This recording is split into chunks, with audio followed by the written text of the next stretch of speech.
Hello and welcome back to my channel. Today we're going to be discussing the 2012 film Sinister as suggested by these lovely subscribers here. We're also going to be discussing the 2015 sequel Sinister2. Starting off, we have our main character and protagonist Ellison Oswalt. Ellison is a true crime author and he just moved into a new home with his family. We have his wife Tracy, his son Trevor, and his daughter Ashley. And before they can even finish moving boxes into their new home, they get a visit from the police. Tracy and Ellison hardly seem surprised by this, and it seems they have a very negative relationship with law enforcement.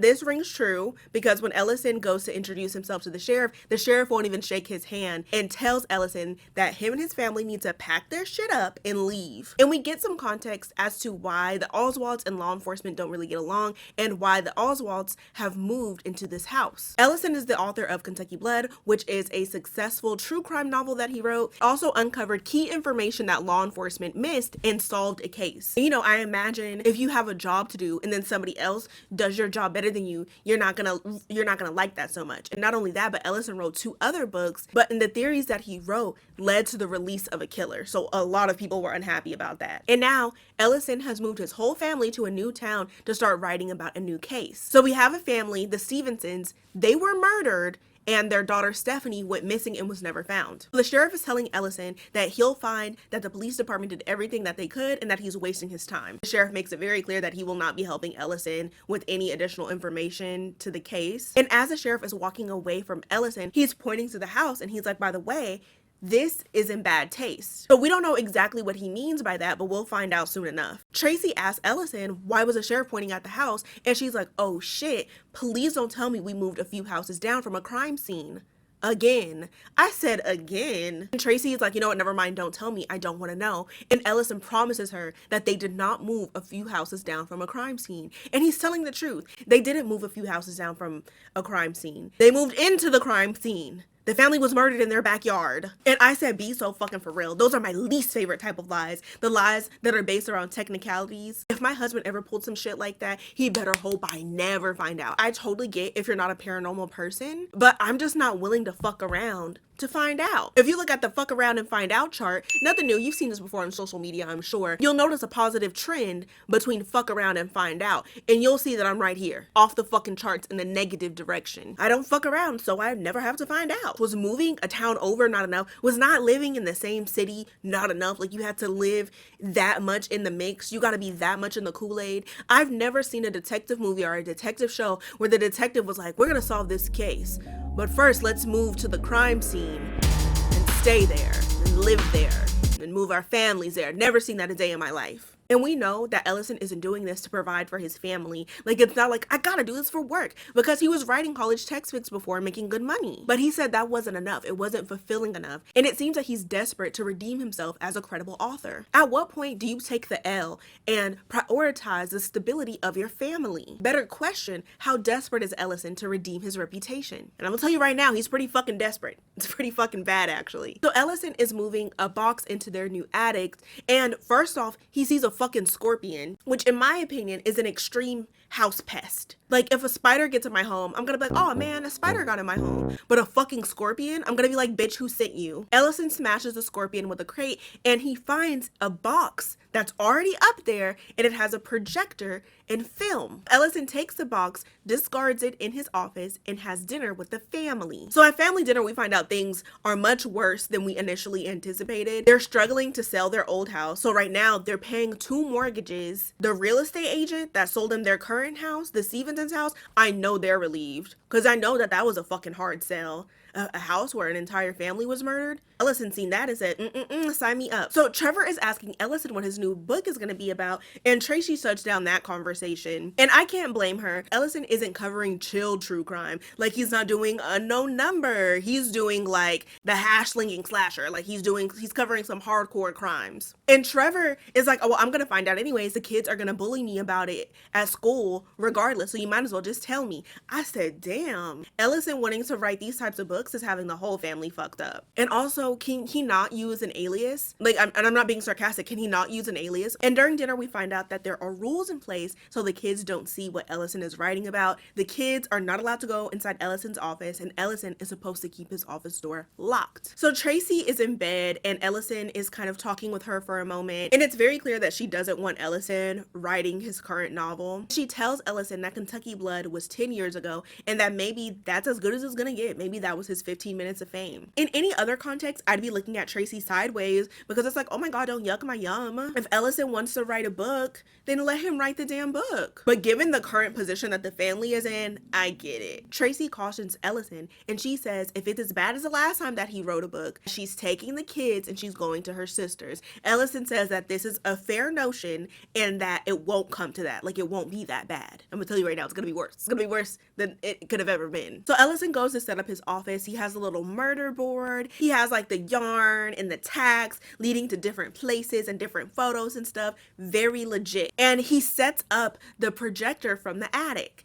And I don't know if projectors or that type of projector is easy to set up, or if I'm just easily impressed. I was just shocked he was able to do that so effortlessly. There's different film rolls. Each of them has a different title in a year. The first film he has queued is named Family Hanging Out, from 2011. The video starts, it seems to be a normal home video, and it just so happens to be the Stevensons. You know, the family that was murdered in the house that they're staying in. They're having a family picnic. You see the missing girl, Stephanie, she's swinging on a tire swing, and then suddenly the film takes a turn for the worse, and we see the family getting murdered. And I won't go into further detail, but I will repeat the title of the film, Family Hanging Out. So Ellison pours himself a drink. I guess it's shot o'clock. He pours himself a fucking drink and replays the video. And I'm like, damn, at what point do alarms start ringing? At what point do you say, I don't want to fuck with this? Ellison plays the next film titled Barbecue, 1979. Same vibe, different family, different house. It starts off real chill, a family having a good family time,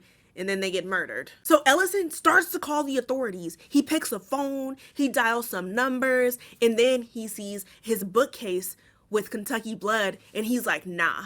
Like, this is my time to shine. And he hangs up the phone. And this is how I know Ellison was too far gone. Someone clearly has had access to your house to leave these films that are very much fucked up, and your family is there sleeping. And I'm like, please lock in and get your family the fuck out of there. Cause it's like, maybe I'm crazy, but I feel like this is something that the killer would have. I feel like this is hardcore evidence. I feel like this was something that would be locked in an evidence vault somewhere, not something that's randomly in your attic. And just as Ellison is about to watch the next film, he hears movement around the house and kind of goes and looks around. He hears some movement up in the attic, looks down the hall, and there's a cardboard box. And the box is kind of like, you know, it's like jucking it, like it has a little movement to it. Trevor does a back bend out of the box, and the scream he screams, it's a horrific ass scream. So of course this wakes Tracy up. They run and take Trevor outside, I guess so he can get some air, and they seem surprised by this, but not too surprised by this. Apparently when Trevor was younger, he had night terrors and would sleepwalk, so it's like they're shocked that it hasn't happened in a while, but they're not shocked that it's happening. The next morning, Trevor has no recollection of the night before. Reasonable, but like also damn. They're just gonna start doing back bends out of cardboard boxes and then forget about that shit? Okay. Tracy tells Ellison that she's gonna take the kids to school, and from there, she's gonna just check out the town and leave him to his work. Ellison plays another film, Pool Party, from 1966. Again, same vibe, different family, different house. It starts off real cool. The family is having a very fun pool day, and then they're getting murdered. This time, Ellison notices someone, or something more so, in the pool in the video. We'll be referring to this character as Bethany. Bethany looks like he's in a Kiss cover band, okay? He looks like he wants to rock and roll all night and party every day. Getting up in the morning, thinking about so many things. Ellison stops the film to get a better look, and suddenly the film catches on fire. Ellison goes to Google University and is able to make a digital copy of the films. And just as he's figuring this out, he hears Trevor and Tracy coming into the house, and they're arguing. While Trevor was at school, he drew a picture of a family hanging with a permanent marker on the whiteboard. So it seems clear that Trevor has found out about the Stevensons. And Tracy is pissed at Ellison because Trevor found out what his book was going to be about. She's this pissed that Trevor found out what the book is going to be about, and she don't even know the half of it. So that night, Ellison is in his office office and you already know what time it is. It's shot o'clock. He opens up a bottle and gets the next film started. And I'm like, all this drinking that he's doing, no wonder his last 2 books flopped. He was off the bottle writing them. And the video he's watching now is Sleepy Time from 1998. After watching it and getting a digital copy, he slows the video down, adjusts the hue and the contrast and shit. He sees symbols throughout the house. He sees a photo and sees St. Louis printed on it. With the year of the tape and the location, St. Louis, he's able to get that information and find a news report on the Miller family. And similar to the Stevensons case, the family was murdered and a child went missing. The power cuts out in the house, just suddenly, just randomly.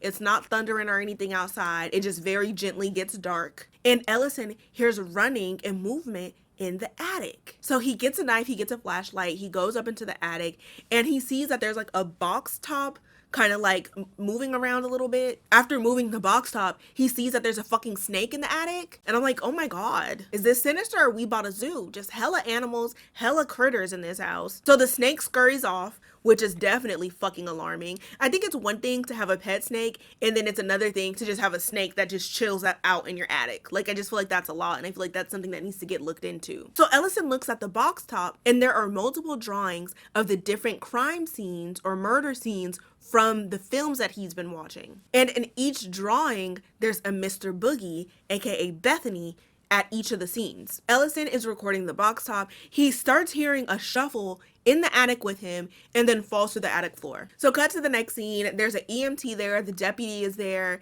And the EMT is he's kind of cute. He patches Ellison up and then he leaves. And then we have the deputy who literally doesn't have a fucking name. We will fondly refer to him as Dewey because he reminds me of Dewey from the Scream franchise. He's a little awkward. He's a little dense, but he's very wholesome and he does his best as a deputy. So we find out that Dewey is a huge fan of Kentucky Blood and asks Ellison for an autographed copy. And Dewey also offers to help Ellison if he needs anything for his new book. And so Ellison takes full advantage of that, and he says that he needs the street addresses of the murders from the tapes. Now, but he does not tell Deputy Dewey about the tapes that he's seen. He just gives the year and how the family was murdered. It's too specific for him not to be able to find it. So later on, Ellison is watching an old interview from when Kentucky Blood was really popular, and you can tell he definitely lost his way. So in the recording, the interviewer asked Ellison what feels better, having a #1 book or a justice? Because like I said, Kentucky Blood led to whatever case it was being solved. Ellison is like, definitely the justice. I said, if only past Ellison can see Ellison now, a sellout. I say he lost his way because there's no way that he feels the same now. Because as soon as he found the tapes, he should have called the authorities because I feel like that's pertinent information to solve said case. And that could have been a very collaborative thing, but no, he wanted the information all to himself to put in his book. Next day, Ellison is reviewing the films and the drawings he found on the box top the night before. So in the drawings, it's clear that Mr. Boogie or Bethany is in the drawings, but Bethany is not as easily visible in the recordings. Ellison starts looking at the videos a little harder and he's able to see Bethany is in each and every one of them. And as far as all of the murders being related, the one thing that they have in common at this point is Bethany. That is until Deputy Dewey calls with more information. And poor Dewey, he literally has to sneak behind the sheriff's back to get this information for Ellison. But nonetheless, he confirms that every family that was murdered also has a missing child. And as Dewey is listing off the addresses, Ellison realizes that one sounds familiar. And come to find out, there's another correlation. The Stevensons lived in a previous house of one of the families that was murdered. The family that was murdered before in the 1998 film Sleepy Time were the Millers. So the Millers are in their house. After the Millers were murdered, the Stevensons moved there and then moved to the house that Ellison and his family is currently living in. And while Ellison is contemplating all of this information, Bethany from the laptop screen is looking at him. So Ellison doesn't notice, minimizes the tab of Bethany, and then starts looking at the video footage from the night before. So Ellison is reviewing the video from when he was in the attic, and just as he fell through the floor of the attic, you see little tiny little children ghost hands on him. And I'm like, okay, is this not enough for you to want to fucking leave? Like, is this not enough for you to say, okay, I've seen what I needed to see, and now I need to get the fuck out? For you and me, the answer is yes. For Ellison, who is desperate to revive his career, it's a fuck no. That's not nearly enough for him to want to leave. Ellison is sleeping in bed with Tracy, and he hears, like, the projector running. So he goes into his office. The projector is running. It's playing the Stevensons video. The video is also being played on his laptop. Huh? So Ellison turns off the projector, he turns off the laptop, and I'm like, are you still not Is this not enough for you? He grabs a photo of Bethany that he got from the Stevenson's video and places it on the window to kind of like compare, I guess. And when he takes the photo down, Bethany is there, IRL, in real life. He's right outside. Ellison grabs his bat and a flashlight, goes outside, and he said, I heard there's a bitch named Bethany bulling in the bushes, and I'm here to see what that's about. But he doesn't find Bethany. Instead, he finds Trevor, who is like shivering and shit outside, and it's just not great. Tracy wakes up, she tucks Trevor in the bed with Ellison. Ellison goes back outside because he left his flashlight, and there's a doggy out there, and the dog is like growling and shit. And Ellison is like talking to the dog, and he's like, I don't want to hurt you. And the dog is looking at Ellison like, first of all, bitch, there's like 1,000 ghost children behind you right now. Like, I'm not worried about you. I'm actually trying to warn you. The dog scurries off. The ghost children disappear. He grabs his flashlight and goes back inside. So inside, Tracy is looking at Ellison, and she's like, stop writing your book. She said, stop writing your book. Let's leave. Let's leave town and never look back. I said, oh, girl, that sounds fucking delectable given the situation that y'all are in. And she doesn't even know the fucking half of it. She doesn't even know how bad it truly is. Tracy is telling Ellison, like, you've never been this bad. She's like, you've already cracked open the whiskey, which I guess seems to be a part of his process. And it seems that the get lit, get turned part of the process has come much sooner than anticipated. And she's like, something is different. And Ellison starts to get a little lively. He said, I'm onto something big here. He said, I'm talking TV shows, movie deals, money, money, money. He's talking all clout, money, no fucking justice. And so Ellison is able to reassure Tracy that he's fine. The conversation de-escalates and Tracy just kind of drops it. The next day, Dewey stops by to talk to Ellison, and he's like, I'm not a complete idiot. You know, I can see that these cases are related, and I need you to tell me what's going on if you want me to continue helping you. I think it's completely fair because Dewey is going behind his boss's back trying to help him, and he's not telling him the full story of what's going on. But Ellison agrees to tell Dewey what's been going on, so he takes him to his office. They're discussing the murders, they're discussing the similarities, and so Dewey sees the symbols that have been popping up in some of the films and tells Ellison that he should speak to Professor Jonas at the university,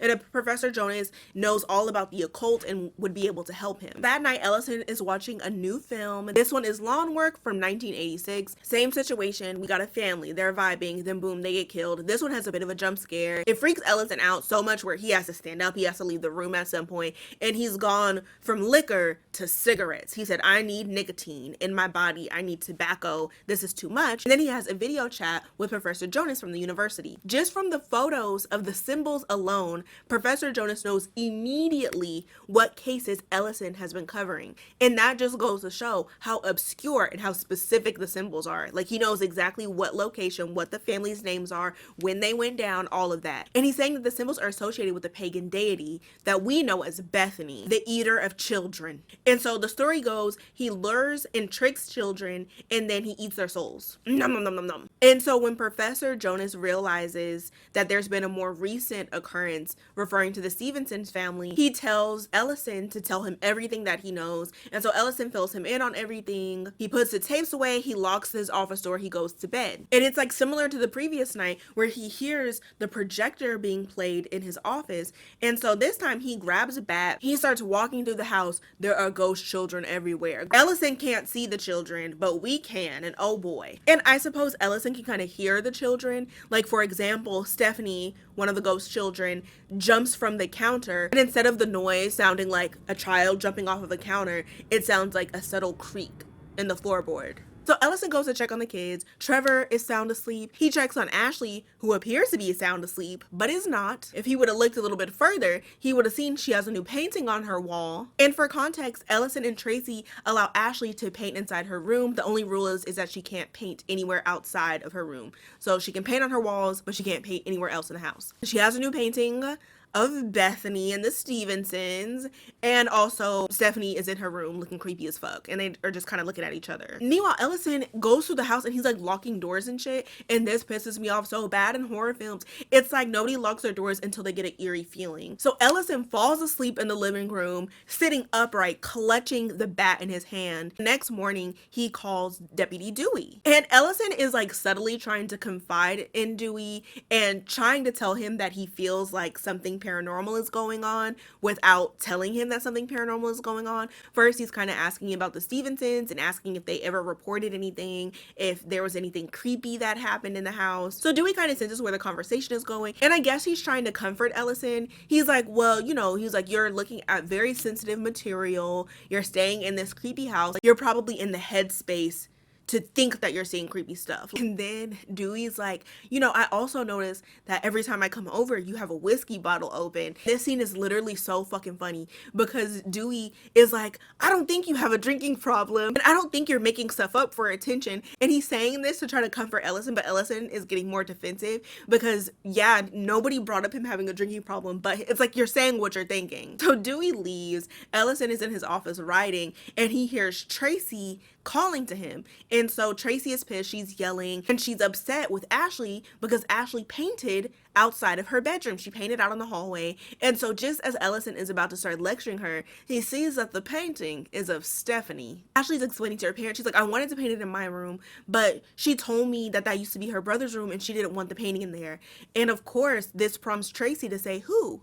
And Ashley's like, oh, the girl that daddy is writing his book about. I said, oh shit, here we go. And I'm like, damn, Ash, susceptible to peer pressure much? Like, your parents gave you one rule and you broke it for your little ghost friend? So Tracy is pissed off. She's up to speed that they have been living in a crime scene. She's pissed that Ashley is drawing a young deceased girl on their walls. And here comes Ellison right on fucking time with his technicalities. He's like, well, technically, the girl is missing. She's not dead. The murders happened in the backyard. They didn't happen in the house. You asked if we moved 5 houses down from a crime scene. You didn't ask if we moved into a crime scene. Like, he's doing that shit, and I'm irked for Tracy. And so Tracy's like obviously upset. She's like, you put your family at risk. And then Ellison says, at risk of what? More paintings? As if he didn't fall asleep clutching a baseball bat, as if he wasn't just confiding in Dewey that he was scared being in the house. Like, be so for real right now. And what's really frustrating me right now is that both Ellison and Tracy are dismissing what Ashley said because she's given information that Ellison didn't even know about. Like, if they think that their daughter, it just has like a creative imagination and she heard what her dad was going to be writing about and then used her imagination to paint a picture, you know, that would be one thing. But she's saying that Stephanie is speaking to her. Like, what? And so Ellison is going on a whole tangent. He's like, writing gives my life meaning and my books are my legacy. Tracy said, your kids? Maybe your kids could be your legacy. Maybe they could give you some meaning in life. And don't get me wrong, I feel like having a passion and a family can coexist, but Ellison Oswald, he has an obsession, and I just feel like that doesn't mix very well with trying to keep a stable family in a stable household. So nighttime rolls around, everybody is sleeping, and it seems that Ellison is being recorded. But he wakes up, based off his reaction, the room seems to be empty, but he hears the projector running again, and this time it's not in his office, this time it's in the attic. He makes his way up to the attic, and y'all, it's the ghost children watching whatever recording in the attic, and they turn their heads and look at a horrified Ellison. Laying on the screen, we see Bethany walking up, and then Bethany pops up in Ellison's face, and I'm guessing Ellison has no fucking peripheral vision, because how the fuck did you not see that shit? And maybe that's something that's Bethany specific. Maybe that's a trick that Bethany pulls out. He's like, I eat children and I can hide in people's peripheral vision so they don't see me coming. I just pop up. So seeing this, Ellison falls from the attic goes dark, and the projector in the film falls from the attic. So Ellison takes that shit. He goes outside, he starts burning that shit. Tracy comes out, and she's like, what the fuck? Ellison says, get the kids, pack our shit, we're leaving right the fuck now. The way I would have pranced back into the fucking house, I'd be like, fucking finally. It takes Tracy a minute, because Tracy's like, wait, you're scaring me. I'm like, Tracy, take your ass in that house and get the fucking kids so y'all can leave. And then ask questions later. Like, we don't got time for this right now, baby. I need y'all to move. So they're on the road. They're speeding. It's the middle of the night. They get pulled over by the sheriff. Ellison tells the sheriff, like, look, I'm taking your advice. I'm packing up. I'm leaving. There's not going to be a book. And the sheriff lets them go. And if I was the sheriff, I would have pulled out the biggest fucking mug I had and been like, give me the tea, sis. Why the fuck are you leaving? You and your whole family are leaving in the middle of the fucking night. You couldn't wait until morning. What the fuck did you see to where you had to leave right the fuck now? And Tracy, bless her heart, hears that Ellison isn't going to be writing the book anymore, and she's so happy. And I know she's thinking, oh, he's finally listening to me. I'm like, no, boo, he's not finally listening to you. He just got scared. So they're moving back into their old house, which is nice as fuck. Beautiful home. The family seems happy to be back home because this is what everybody wanted from the beginning. Nobody wanted to move except for Ellison. Everybody wanted to be home. Ellison is receiving multiple calls from Deputy Dewey and he's declining each and every one of them. That night, Ellison is unpacking his office and he sees that he's received an email from Professor Jonas. And it appears to be like images or drawings. We see a scorpion, we see a snake, and I'm thinking, oh shit, those critters in their house, I don't think that was a coincidence. I think that was with purpose. And we see a drawing that looks very similar to one of the murders from the video recordings. Ellison video calls Professor Jonas and he explains that they're not exactly drawings, but they're engravings from the Dark Ages. And he's saying that images of Bethany or regarding Bethany are very hard to come by because superstition back then made everybody burn all that shit because everybody believed that images of Bethany led to a gateway to his realm. And this scene pisses me off real bad because Ellison is asking the professor, like, okay, if the images are destroyed, the gateway is closed, right? And for some reason, the professor has hella preguntas for a yes or no question. He's like, you mean literally or in the stories? And then he's like, in the stories, like, the images are destroyed, then the gateway is closed, right? And he's like, what kind of story are you writing? Like, it's like, and he's not answering the fucking question. He never answers the question. They get off the phone. Ellison ends up going into his attic and the box of films are there. And it appears to be an extended cut from all the films that he's seen before. No, he's not leaving. He's not getting his family and packing it up. He's setting up the film. Ellison is drinking a coffee that Ashley made for him and Deputy Dewey calls and he finally fucking answers. And Dewey explains that all of the families in the film lived in a previous house of a family that had been murdered. Are you picking up what I'm putting down? That if you put all of the murders in chronological order, it shows that literally the families moved house to house. The Oswalds have put themselves in the timeline, and because they moved into the Stevensons and moved out, they've sped up the timeline and they're now in it. And fucking Ellison gets off the phone with Dewey and sits down and watches the remainder of the tapes or the extended cuts. And y'all, each kid that was missing from each family murder, they were the one who was carrying out the murders of their family. Ellison is disoriented, and at first you think he's disoriented because you're like, oh my god, this is like sudden information, this is such a shock. And then he looks at the coffee that Ashley made him, and it's definitely spiked. Whatever she spiked it with is glowing, it looks very spooky, it looks very Scooby-Doo. Ellison falls, he's foaming at the mouth, and Ashley is standing behind him. Ellison passes out. When he wakes up, him and the whole family are tied up. Ashley has a camera, she has an axe, and she said, don't worry, I'm gonna make you famous again. Kills the fucking family. Ashley draws the murder scene on the box top. The kids are watching her from the projector. It's safe to say that they're in Bethany's realm. And then Bethany takes Ashley into his realm. And Ashley's tape has been added to the box. And it's titled House Painting. And I can only assume it's because, you know, she painted the walls with her family's blood.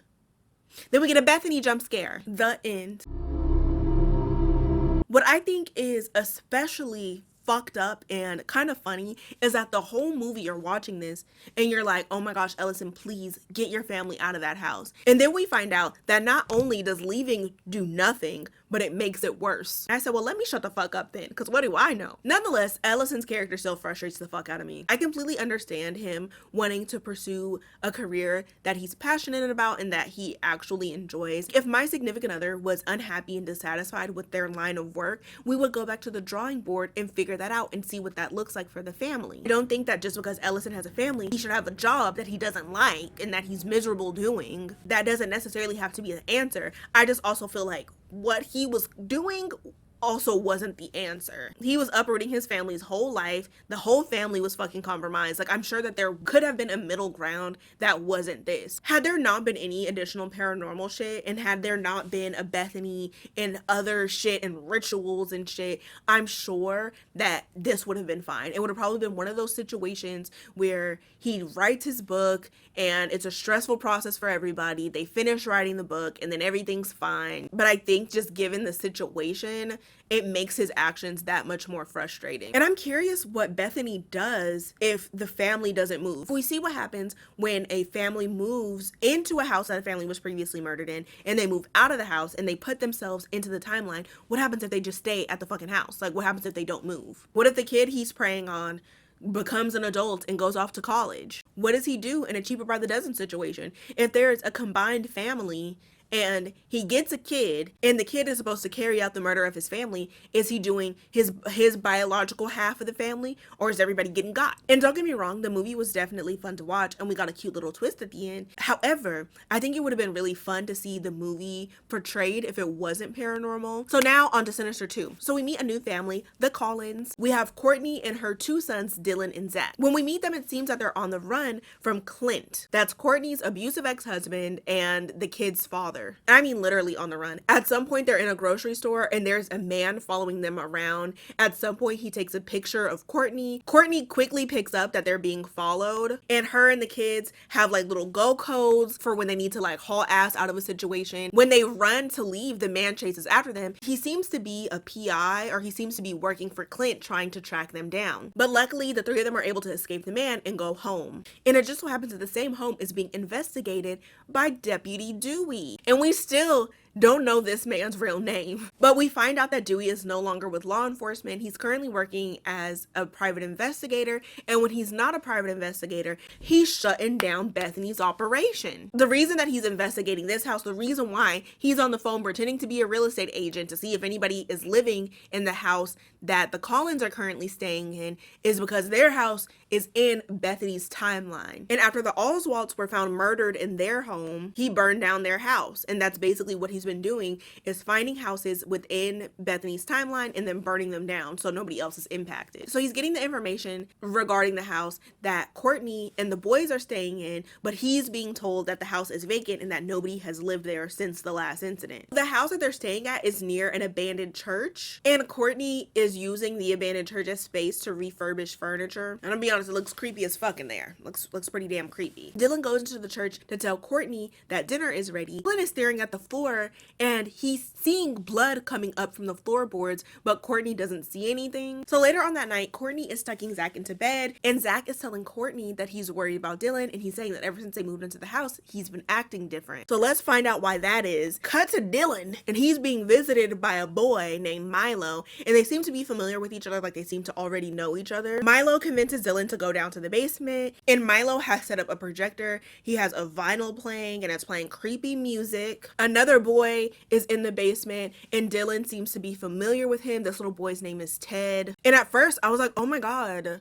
where are Ted and Milo's parents at? And then I said, oh shit, they're ghost children. They're Bethany's babies. They're all seated down to watch a film, and it's Ted's film. As you already know, it starts off as a regular family video, and then Ted murders his whole family. And once Dylan understands what it is that he's watching, he looks away, and then Milo turns his head back to the screen. And when the video is over, Dylan runs to bed. And so now it's clear that Bethany is using the kids that he's stolen to recruit new kids. And I imagine what Dylan is currently experiencing is the same thing that Ashley experienced before she murdered everybody. We're kind of seeing what goes down from the kids' perspective. So the next morning, Dewey shows up to the house thinking that it's empty and vacant and prepared to burn this bitch down, but he's surprised when he sees that Courtney and the boys are there. Courtney sees Dewey and she's just ripping him a new one because she thinks that he's a private investigator working for Clint. Dewey is confused. He realizes that there's been a huge misunderstanding and offers to explain why he's there over coffee. Dewey explains that he's following up on cold cases, and we find out that there's been an incident in the church, like the abandoned church that Courtney was refurbishing furniture in. And he explains that the incident in the church has similarities to the Oswalds. So at this point, the Oswalds and Ellison and all of that has been big news. So she is aware of this. And once Courtney gets this additional context, she's very accommodating and tells Dewey that he can look around. He just can't tell anybody that they're staying there. And she explains that she has temporary custody of her kids and that Clint is basically trying to track them down. Dewey tells Courtney that he's gonna come back the next day to check out the church because it's late and it's creepy as fuck there, and he doesn't want to be there late at night, and I'm not mad at that. So Dewey is leaving to his motel, and he's very clearly pissed at the situation. A family living in the house definitely complicates what it is that he's trying to do. When Dewey gets back to his hotel, he starts doing research on Courtney, and he finds an article of like a marriage announcement of her and Clint from years ago. We find out that they were high school sweetheart and that Clint has money. And as Dewey is reading the article, his computer screen starts to glitch, and he starts seeing articles and reports from the church that had the incident. We see pictures of Milo. It looks very creepy. And his laptop crashes. In his laptop's reflection, we could see Bethany is in the motel bathroom. And then Bethany is getting closer and closer and closer. The laptop screen comes on and it's one of Bethany's symbols, but it's all bloody and shit. Respectfully and wholeheartedly, I would have packed it up. I'm like, we're wrapping this shit up. He's done what he's done. You know what I mean? I feel like Dewey did everything that he could.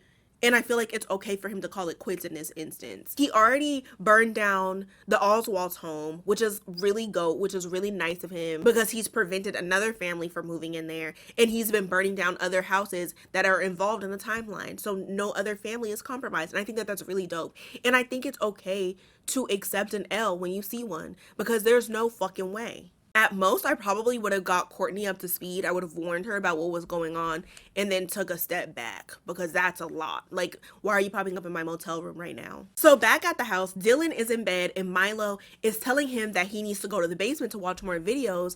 And Dylan tells him no. And Milo said, oh, okay. And Dylan has some nightmares with some strong ass visuals. It's a lot. He's having like visuals of him killing his family. And you know, it's nightmares nobody wants to have. That's not a dream that you're cognizant in and go, ooh, yeah. Dylan is like sort of in a trance. He goes downstairs. Bethany is there. And I don't know what it is about Bethany in this lighting, but yeah, okay. Smash.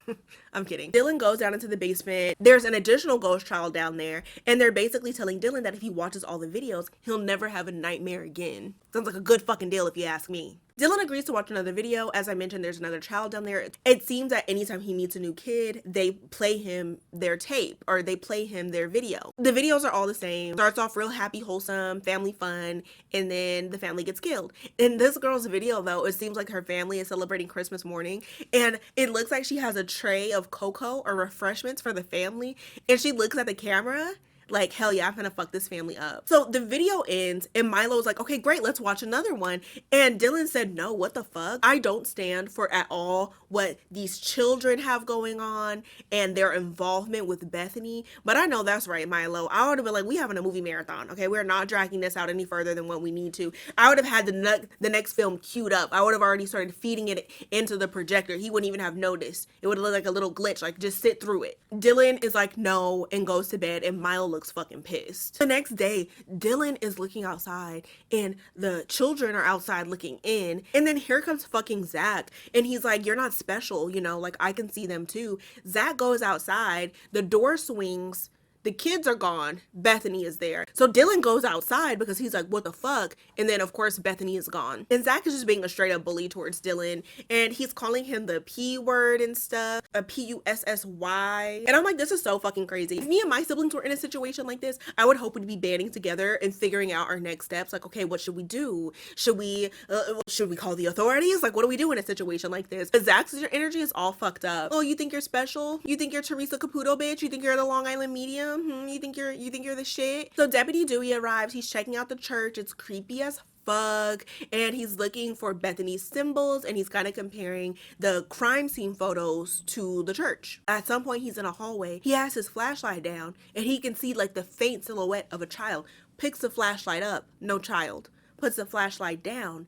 There's more children, and they've gotten closer. He does this a couple times, which I hate when they do shit like this in movies. It's like, okay, you see that there's creepy shit, just leave. Just leave. You know there's something going on, just leave. It's like similar to, what is that movie? Lights Out. It's similar to Lights Out, where the lady turns the light off. She sees a silhouette of somebody, turns the light on, and turns it off. And I'm like, stop doing that. Just fucking leave the light on and go. And so the last time that he puts the flashlight down, Bethany is there. Bethany said, keep fucking with my motion, keep fucking with what I got going on, and we're gonna have some problems. And so of course this scares Dewey. He falls into the next room, he finds a symbol that he was looking for, and immediately gets a call from Dr. Stromberg, who seems to be a colleague of Professor Jonas. And so Dr. Stromberg is telling Dewey that Professor Jonas is missing and he needs to get to the university as soon as possible. And apparently Jonas left behind some very important information that could help with everything that's going on. And so Dewey is like, okay, I'll be there tomorrow. Back at the house, Dylan is just kind of hanging out by himself. He sees a spider crawling up on the porch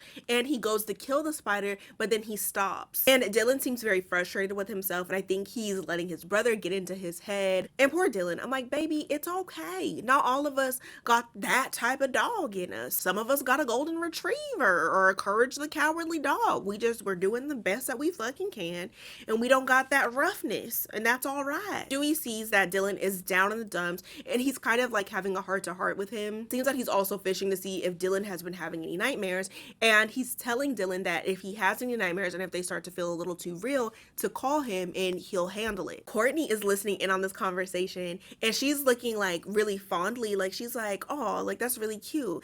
And just as she's doing so, we have a sweet moment, and it's snatched away because Clint has pulled up. And yes, bitch ass Clint has pulled up. He's pulled up with the cops, and it's so sad because once Dylan sees Clint, he urinates himself because of how scared he is. Clint is there with the cops to try to get the boys back. Courtney tells the boys to go inside. She's confronting Clint, and she's like, you need a court order for this. The whole situation looks suspicious as fuck. It looks weird as fuck. It doesn't look legit. So Dewey steps up, and he's talking to one of the state troopers. He's like, okay, y'all are state troopers, but custody transfers are handled by the sheriff. And so the officer threatens to arrest Dewey, and Dewey is like, okay, you can arrest me, but I was arrested in a big capital case, and if I were to be arrested again, it would be big news, and there'll be press, and everybody's gonna find out that y'all are illegally trying to take these kids. And so the officer tells Clint, like, look, he's right. I was down to help you, but I have a family. I can't lose my job. I'm out of here. So the officers leave, Clint leaves, and I just know during that whole interaction, Courtney was behind Dewey fucking swooning, and I don't fucking blame her.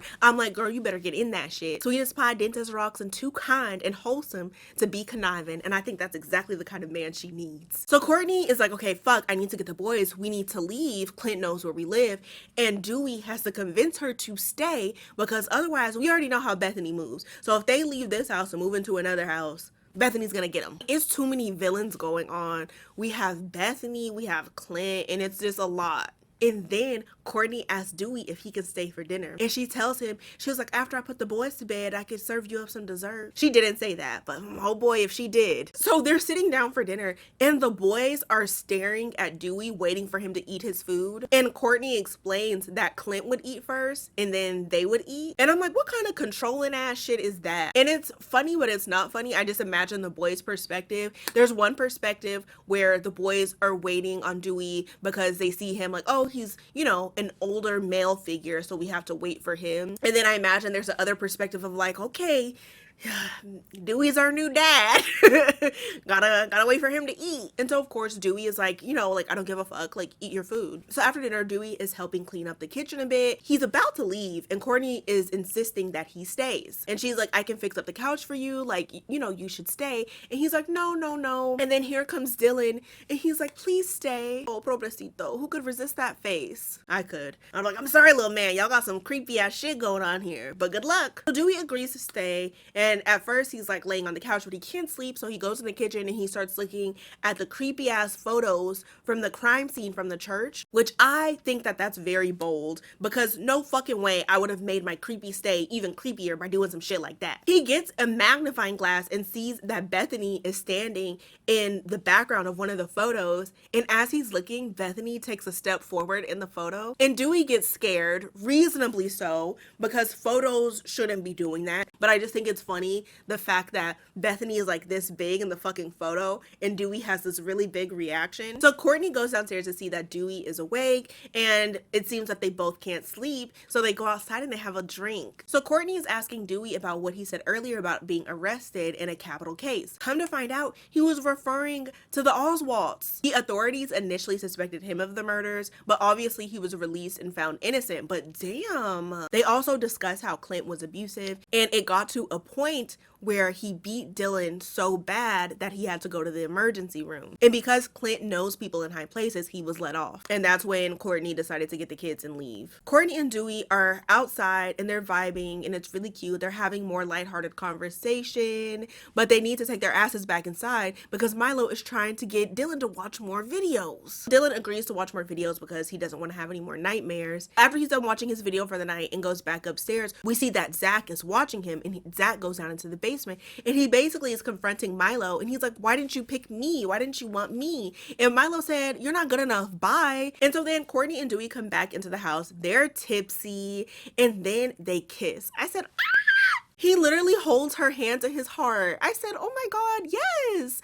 But also, stop. Dewey needs to slow the fuck down because we don't know how Bethany moves at this point. Bethany is probably watching all this like, oh, so you're a stepdaddy now, huh? You're a part of the family? So Courtney goes upstairs, Dewey sleeps on the couch, and the way that Dewey is sleeping on the couch, I know this is the best sleep of his fucking life. The next morning, Dewey is leaving to visit with Dr. Stromberg, and Courtney is sending him on his way, and they're totally pretending that they didn't kiss the night before. She made him a little coffee for the road. She put it in this cute little canister. She's like, I need you to bring that back. I said, ooh, I like that. That's really iconic. If you want to like see somebody again, if there's a guy I like or a girl that I want to be best friends with, I'm gonna pull that number. I'm gonna be like, hey girl, I made you a casserole. I put it in a glass container, so you gotta bring it back. I'll see you in 7 days. Dewey visits with Dr. Stromberg, and Dr. Stromberg is on his Ellis and Oswald. He's drinking. It is shot o'clock, which means he has some tea, which means he has some dirt that he needs to dish with the class. Stromberg shows Dewey this hand radio, and he explains that in the 70s, there were hand radio enthusiasts that heard a child's piano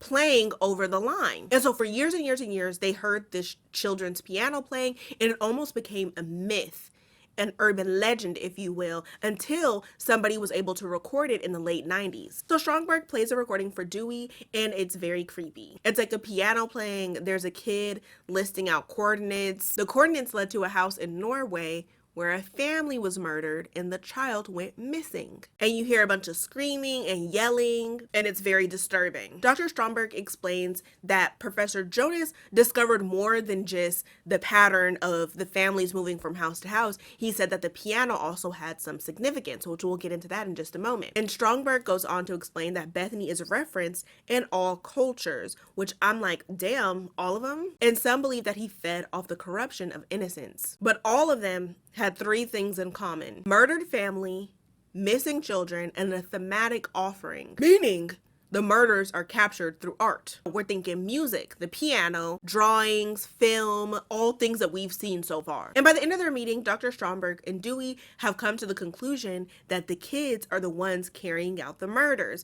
And we already knew this, but they didn't know this because they're not on the inside. We can't blame them for that. They're like, oh shit, it's the kids. He gets the kids. So they say this out loud, and then the hand radio repeats it back to them, and it's creepy as fuck. Like, it's like as if their voices were being recorded. Dewey tells Stromberg, like, you need to destroy that, and he leaves to go save Courtney and the kids. So at the house, Zach is beating Dylan up, and I guess he's doing that to prove that he's stronger and to basically say that the kids made a mistake in choosing Dylan over him. And here comes Bethany's babies, aka the kids, and they are not impressed with Zach at all. They are looking at him like they're pissed, and Zach runs off. And I can see now why they wouldn't want him if one of the theories that Stromberg mentioned was true, that Bethany eats the corruption of innocence, because it seems to me that Zach is already corrupted. He's already doing the most. The kids are trying to hype up Dylan. They're like, you don't deserve that. You should handle him. And then they're like, you should handle your dad too.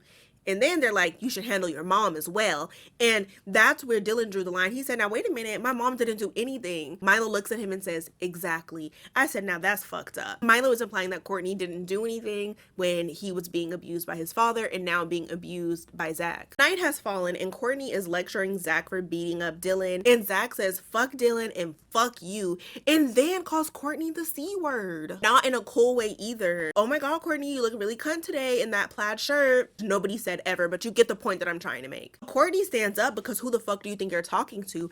Hands on his fucking hips.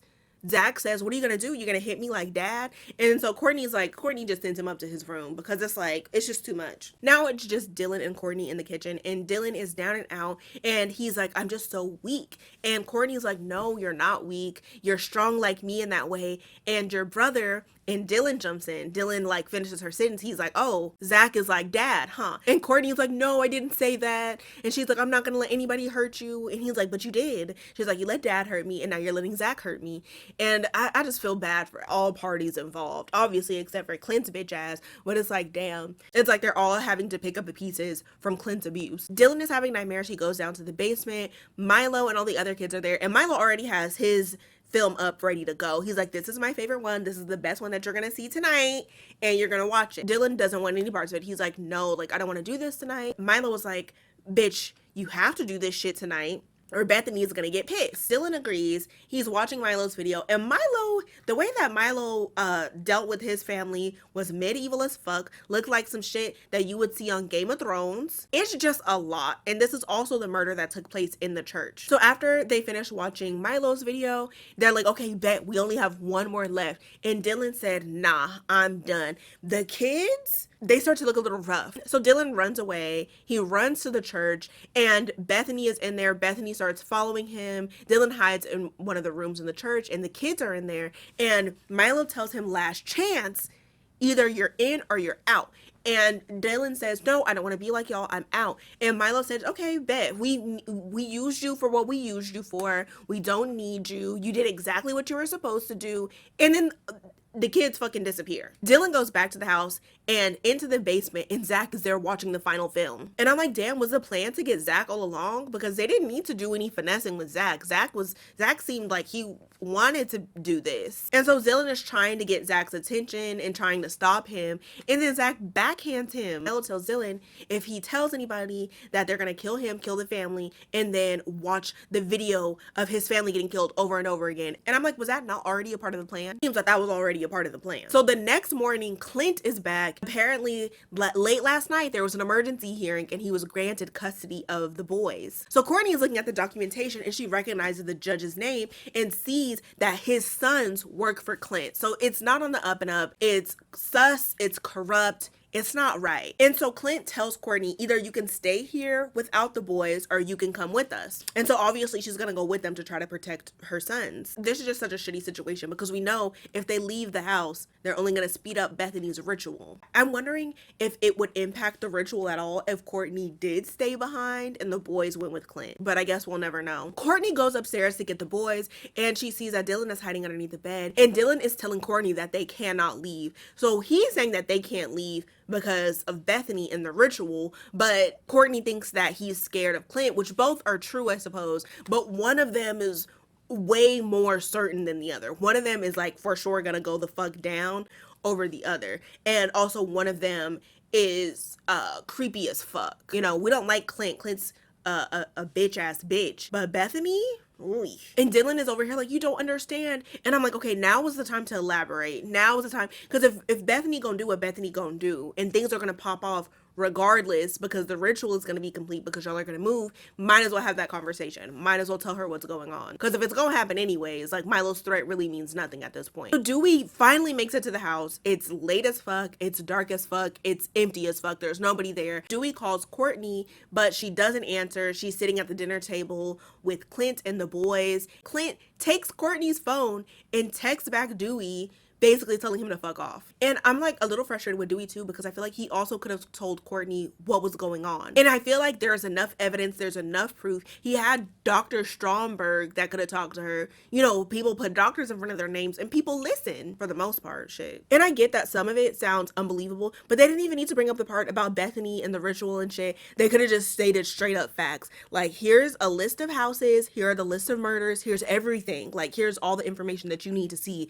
to know that you are in danger. So cut to the call-ins, and the dinner is just not a vibe at all. It's not a good time in the fucking slightest. Clint notices that Dylan isn't eating. We, the audience, have an idea of why Dylan isn't eating. He's probably stressed, pressed, and freaked the fuck out about what's going on with Bethany. He's probably freaked the fuck out about being back in the house with Clint. Like, it's just a lot going on. When Clint tells Dylan to eat and he doesn't start eating right away, Clint starts fucking smashing mashed potatoes in his fucking face. And this has nothing to do with Dylan's nourishment. We know this. Like, with Clint, it seems to be a control thing, because it's like, if he truly cared about Dylan, he would be like, okay, what's bothering you to the point where you don't want to eat? Talk to me. But instead it's like, okay, you're not doing what I want you to do, so I'm gonna act like this, which is fucking crazy. And so Courtney yells at him to stop, and he stops, and it's just a fucking like, I can't stand Clint. Later that night, Dewey goes to the Collins or Clint's house to warn them about what's about to happen and what's going on. Dewey doesn't know everything that we know, but he knows that as soon as a family moves out of a murder house, they get killed.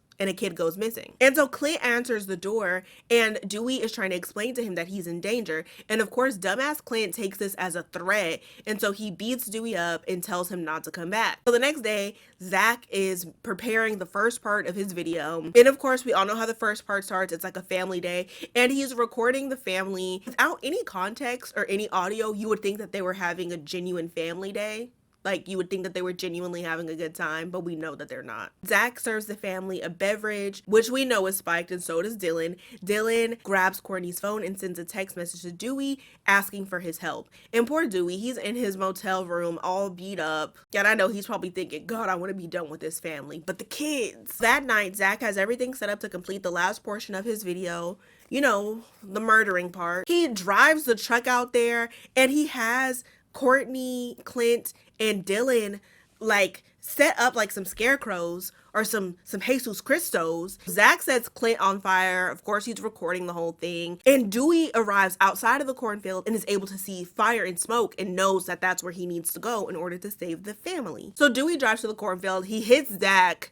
And so Zach is like off to the side. He gets out of the vehicle. He gets Courtney down. He gets Dylan down. By this point, Clint is beyond saving, which is like, oh, here's what pisses me off. Mind you, there are 2 vehicles accessible right now. We have whatever vehicle Zach drove out there, and then we have Dewey's vehicle.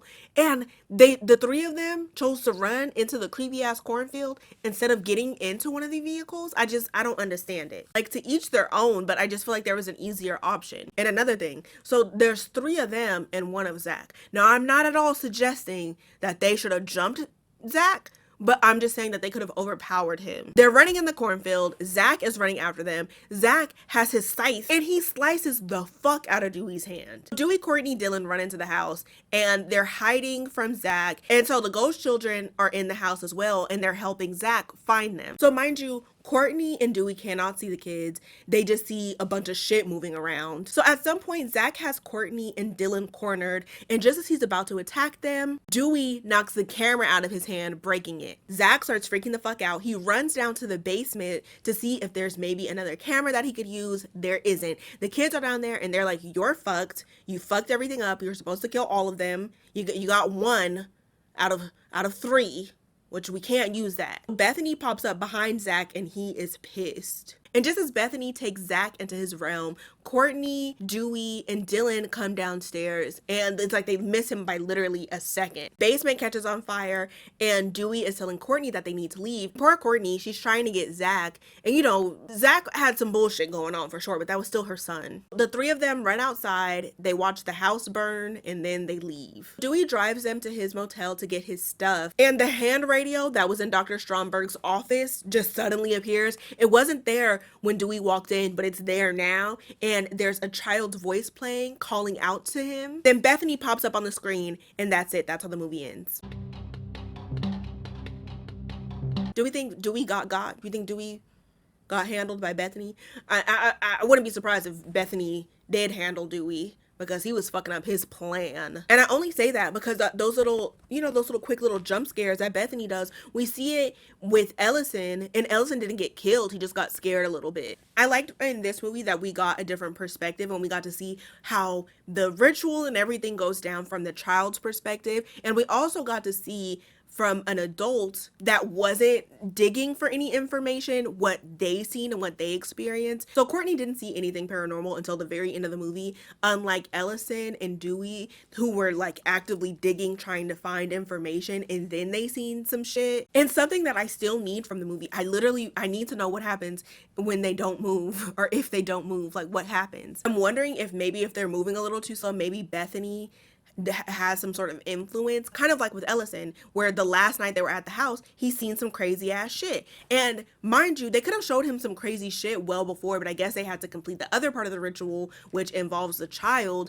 But in this instance, with the Collins, they weren't planning on leaving anytime soon. The only reason that they did leave was because Clint came and got them. And I feel like this is one of those movie franchises too that would eat down with a prequel. Like they can start at any timeline with any family and make another Sinister movie, which I think is kind of dope. I remember the first time seeing this and being really frustrated with Zach's character just because he was so mean to Dylan. Now that I'm older, I feel like I have much more sympathy for him because it's like it's really not Zach's fault that Clint was a piece of shit. And I do believe that like children mimic behaviors around them. If you're looking at the two main adults in Zach's life, you have Clint, who was abusive, and you have his mother, Courtney, who received the abuse and was a victim of the abuse. And I think Zach falling into his father's role of being an abuser was more so about him avoiding becoming a victim. And I think that's also what happened with him with the Bethany situation and the ritual.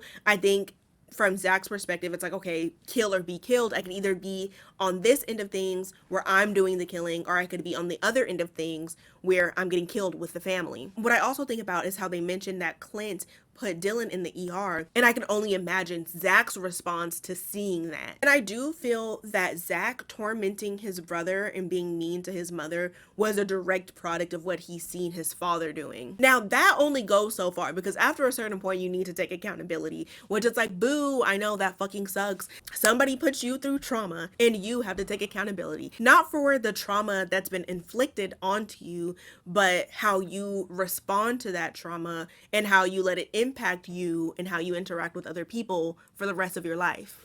And I'm like, ew, that fucking sucks. Like, nobody asked for that. Like Clint, for example, he's probably a product of shit that he's seen growing up in his household. But that's zero excuse for him to be abusive to his kids and his wife. I think the thing with Zach was he was still a kid. Little man hadn't even gone through puberty yet. He didn't have time to even try to become a good person and try to even understand what it was that he was feeling and the shit that he was doing. He was still a kid. Like, he still had time to grow up and be a better person. And I sometimes wonder that about my childhood bully David. Like, I hope he's not still an asshole. Like, I hope he grew up and became a better person. And I feel like the slightly deeper storyline is an aspect that I appreciate about the Sinister movies. It's like they had the main plot with Bethany and all the creepy shit going on, and then it's like they had another subplot that they could make literally another movie based on. I could watch a whole drama film about Ellison and how his obsession takes over his family and how he's balancing the two and how he's having an existential crisis and how he's struggling with his career and trying to make a name for himself. And I could have also watched a coming of age movie with Dylan and Zach trying to cope with the trauma that Clint left them with. And I feel like both movies are fun to watch for like the spooky wookie factor, but I do like the little subplots. Like I do like that because I feel like they make for good conversations. Because it's like, damn, when do you compromise your dreams and goals with your family? With Courtney's perspective, it's like, damn, like, did she do everything she possibly could to get her kids out? How is that something that she could have communicated that to her kids, that she was doing everything that she could to get them out of their abusive household with their father? Like, I don't know. It seems pretty interesting. But yes, that's all that I have for you today. I hope you have a wonderful day. I hope you have a wonderful afternoon. And I hope that you don't find a suspicious box with film and a projector with creepy ass footage. But okay, bye!